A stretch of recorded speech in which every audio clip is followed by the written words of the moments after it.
आज भी नियम है। शिव जी की बारात निकली थी, सामने से अर्थी आई थी, तब शंकर की बारात निकली थी। हिंदू धर्म की रीति है, आज भी आप कोई अच्छा काम करने जा रहे हो, सामने से अगर मुर्दा आता दिख जाए, अर्थी आती दिख जाए, समझ लेना तुम्हारा काम सफल हो जाएगा, तुम्हारा कार्य सफल हो जाएगा। समझ लेना, आज भी नियम है, सामने से मुर्दा आता दिख जाए तो कार्य सफल है।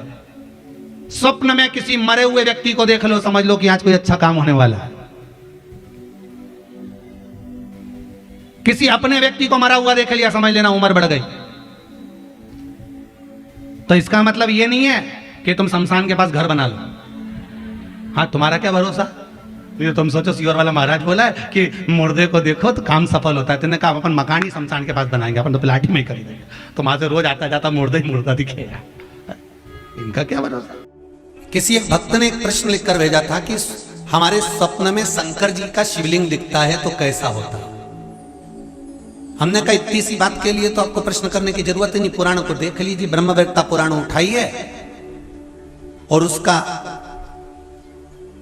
श्री कृष्ण जन्मखंड निकाल लीजिए, उसका 77वां अध्याय निकाल लीजिए, 77वें अध्याय का 32वां श्लोक निकाल लीजिए।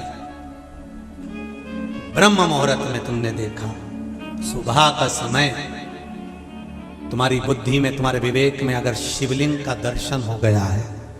जिस बच्चे ने प्रश्न करा है, अगर वो कथा सुन रहा हो, वो कह रहा था कि हमारे गांव में लाइट नहीं रहती तो टीवी नहीं चलती, इसलिए मोबाइल पे सुनते हैं। तो मोबाइल पे अगर सुन रहे हो बेटा तो ध्यान करना कि अगर ब्रह्म मुहूर्त में शिवलिंग का दर्शन किया है तो जिस कार्य में आगे बढ़ोगे उस कार्य में तुमको मात्र 3 महीने में सफलता प्राप्त हो जाएगी, अगर शिवलिंग का दर्शन। शिवलिंग का दर्शन मात्र चाहे स्वप्न में हो चाहे हकीकत में हो, जीवन की सफलता देता है।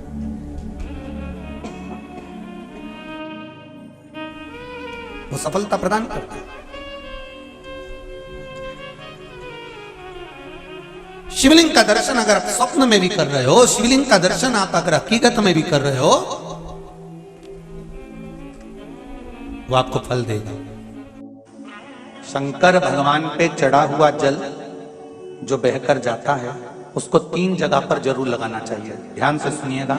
9 ग्रह जो शरीर पर राहु केतु मंगल बुध शनि परेशान करते हैं, उसकी समाप्ति के लिए शिव पर चढ़ा हुआ जल नैनों पर, कंठ पर, मस्तिष्क पर, 3 जगह पर जिसके प्रतिदिन शिव पर चढ़ा हुआ जल लगता है उसको कभी 9 ग्रह परेशान नहीं कर सकते। शंकर की कृपा बरसती, शंकर की करुणा बरसती, उस जल का तेज पहुंचे।